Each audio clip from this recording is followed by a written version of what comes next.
Ay di ko may panibagong araw, di syempre may panibagong vlog. Kaya naman nga ho, tara, suportahan nyo nga pala din si Mr. Dimple sa panibagong vlog na ere. Ay di itong vlog ko nga pala ho ere sa buong buhay ko, nga ngayon ko lang din nga ho gagawin. Ay di siguro, curious nga ho kayo kung anong gagawin ko nga ho din sa sagingan ni tatay. Ay di ang una ko nga pala hong ginawa, itiniba ko nga pala ho ang saging ng tatay. Ay di hindi ko nga rin nga ho alam kung mapapagalitan nga pala ako din ng aking tatay kasi nga ho, tiniba ko nga ho pala ang kanyang saging. Ay di tiniba ko nga pala ho ang saging ng tatay kahit nga ho walang buwig yung saging. Ikaw ay patay nga pala ko din ng tatay pag uwi ko. Ay di akin nga pala tinanggal ang talukap ng saging. At akin nga pala ho mga idol, kukuha ng pinakang gitna nun. Ay di sa pagkakataon nga pala ito mga idol, hindi ko rin nga pala ho alam aking gagawin. Ako nga pala ay kinakabahan kung magiging successful nga ba ho ay rin aking gagawin ere. Ay di shoutout nga pala muna, nag-comment sa aking my day kanina. Sabi nga niya, pakain daw sa kabayo rin ginagawa ko.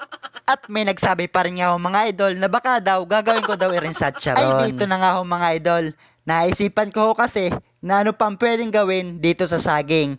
Ay di syempre, ako nga ho, nag-isip nga ho ako kung paanong gagawin dito. Ay kasi nga ho, nakita ko nga ho, nag-trending dito sa General Lona, Quezon, yung saha ng saging na ginawa nila sa charon. Ako naman nga ho, kakaiba nga pala ang aking gagawin ngayong araw na ito. Kung sa iba pala nga ho, ang ginagawa nila ay sa charon, dito naman ho sa Lopez, Quezon, gagawin kong gulay ang ubod ng saging. Ay dito na nga ho mga idol, wag nyo nga pala hong ipapas forward na rin video ng at wag nyo nga pala hong i-skip.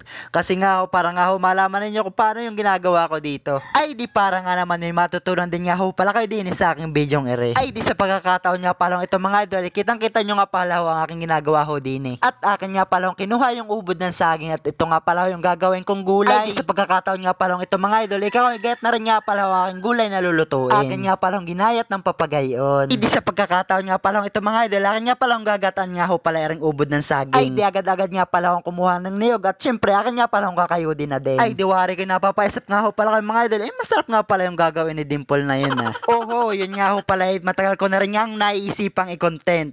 Talaga naman nga ho, yun ay matagal na rin nga ho sa isip ko. Ay sabi ko nga ho, pwede nga ho ang ubod ng lumbya, ubod ng buli, ubod ng anahaw, ay what if itong ubod ng saging naman niya ho ang aking gagawin. At talaga nga pala hong eri kakaiba at nga lang din nga pala ako kung sakali makakatikim ng ganito. Ay di sa pagkakataon nga pala ito mga idol, ilalabon ko nga pala ho ng kauntian ering ubod ng saging para nga naman ho lumambot ng kauntian. At syempre mawala nga pala ho yung mga dagta-dagta. Ay diyan nga pala ho mga idol, pag nakulaan ng kauntian ay maya-maya nga pala ho ay aking hihiwati na. Ayan nga pala yung madali nga pala ho lumambot at pag may kaunting kuluan ay okay na nga ho yan mga idol.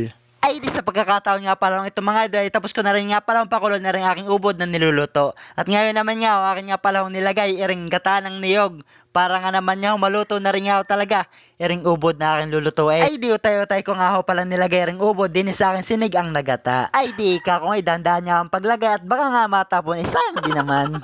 Ay di sa pagkakataon nga pala ito mga idol, nilagay ko na rin nga ho pala ang sibuyas at bawang at muntik pa nga ho pala rin makalimutang isahog. Ay di this time nga pala ho mga idol, hinanda ko na rin nga pala ho ang mga rekadong aking ilalagay nga pala ho din. Naka-English muntik pang maybe this time. Ay di ngayon nga pala ikuluan ang gata. Nagkanta nga lang ako ng papagayon, ikuluan na agad. Ay di unti-unti ko na nga pala ho nilagay din ang mga ricado. At syempre mamaya nga pala ho, ilalagay ko na rin nga pala ho ang migas sardines. Ay di guys, sabi ko nga ho sa inyo mga idol na nga pala ho magpapasarap din sa akin nilulutong ere. At nilagyan ko na rin nga ho ng migas sardines. Ay di ang aking nga pala ho nilagay din dalawa nga pala hong lata para nga naman masarap at malasa-lasa nga pala ho aking lulutong ere. So nga pala makatikim ng gano'n, hindi magluto din ho kayo sa sarili-sarili nyong bahay. Ere naman nga ho, madali rin nila ang lutuin. Oo, ere nga pala yung masarap. Ere kung wala nga ho pala kayo maisip na lutuin gulay, di pwede ho kayo magluto ng ganere, ubod ho ng saging. Ay di akin nga pala hinahalo-halo ng kauntian ere nga pala ho akin nilulutong ere. Para nga naman ho, lahat pantay-pantay ang luto nila mga ere. Ay di maya-maya nga pala ho ay akin titimusan na nga ho pala ere akin nilulutong ere. Kung gaano nga ho pala ere kasarap. Ay di kung kayo nga pala yung nakapakain ng garing ubod ng saging, mag-comment lang ho pala kayo dyan sa baba kung gaano nga pala ho kasarap ang ubod ng saging. Ay di para nga naman ho maniwala yung mga hindi pa dyan nakapangain ng ubod ng saging. Ay dito na nga ho mga ka-Dimple, luto na rin nga ho, niluluto ni Dimple at talagang naka-plating na rin nga ho ang kanyang luto. Ay talagang mukhang masarap nga. Ay di ang lasa nga pala ho ni Ray talaga namang malinamnam nga ho mga idol. Ay di siya mga idol, hanggang dito na lang nga ho pala ang aking video. Maraming salamat po sa nanood. Pwede nyo nga pala mga idol i-share ang aking video ito para nga ho mas marami ho makapanood. Maraming salamat po sa inyong lahat.